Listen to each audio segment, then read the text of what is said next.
बिस्मिल्लाहिर्रहमानिर्रहीम।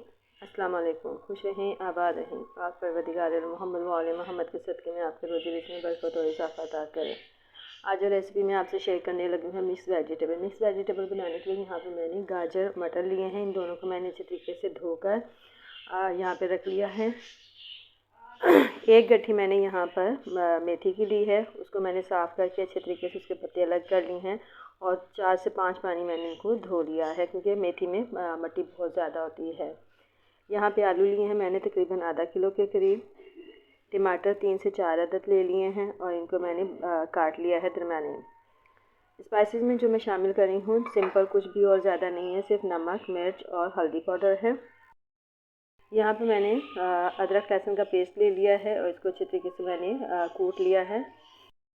एक गट्ठी हरा धनिया भी ले लिया है, खुशबू के लिए हम इसको शामिल करेंगे। यहाँ पे 2 से 3 प्याज मैंने बारीक चॉप कर लिए हैं और इसमें मैंने 1 कप के करीब ऑयल शामिल कर लिया है। अब इसको मैं अच्छे तरीके से फ्राई करूँगी ताकि लाइट गोल्डन ब्राउन कलर आ जाए, बल्कि इसको मैं कच्चा पक्का ही रखूँगी, प्याज को ज़्यादा कलर नहीं आने दूँगी। देखिए गाइस, प्याज जो है लाइट गोल्डन ब्राउन कलर का हो गया है। अब इसमें मैं टमाटर, अदरक लहसुन का पेस्ट और तमाम मसाला जार जो है वो शामिल कर रही हूँ और इस मसाले को खूब अच्छे तरीके से हम भूनेंगे जब तक कि ये टमाटर गल ना जाएँ और घी अलग ना हो जाए। तो मसाले का अच्छा भुना हुआ होना है ज़्यादा शर्त है कि मसाला अच्छी तरीके से भुन जाएगा तो हमारी हंडिया ऑलरेडी बहुत टेस्टी बनती है। तो ये देखें, अब इसको हम ढाँप देंगे ताकि ये टमाटर गल जाए। ये देखिए जी, माशाल्लाह से मसाला जो है बहुत अच्छे तरीके से भुन गया है, ऑयल अलग हो चुका है और बहुत ज़बरदस्त खुशबू आ रही है। अब इसमें मैं इसमें तमाम वेजिटेबल को शामिल करूँगी, उनको 10 से 15 मिनट तक भूनूँगी। सबसे पहले मैं इसमें मटर और गाजर शामिल कर रही हूँ।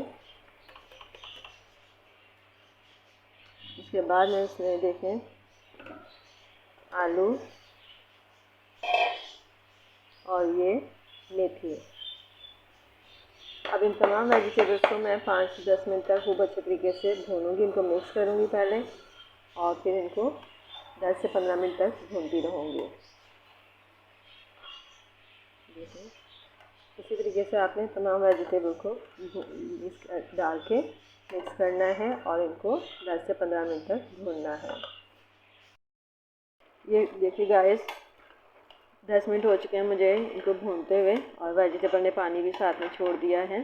तो अब मैं इसको इतनी देर तक पकाऊंगी, ढाँप के हल्की आंच के ऊपर मैं इसको पकाऊंगी ताकि तमाम वेजिटेबल जो है अच्छे तरीके से गल जाएँ। तो इनको इतनी देर तक मैं रखूँगी कि ये सब चीज़ें गल जाएँ। ये देखिए जी, माशाल्लाह से हमारी मिक्स वेजिटेबल जो है वो रेडी हो गई है। तमाम वेजिटेबल हमारी गल चुकी हैं। अब आखिर में यहाँ पर इसमें मैं हरा धनिया शामिल करूँगी और इसको मिक्स करके मैं दम पे रख दूँगी। ये देखिए, धनिया का इस्तेमाल मैंने ज़्यादा किया है क्योंकि धनिया ज़्यादा ही इसमें अच्छा लगेगा।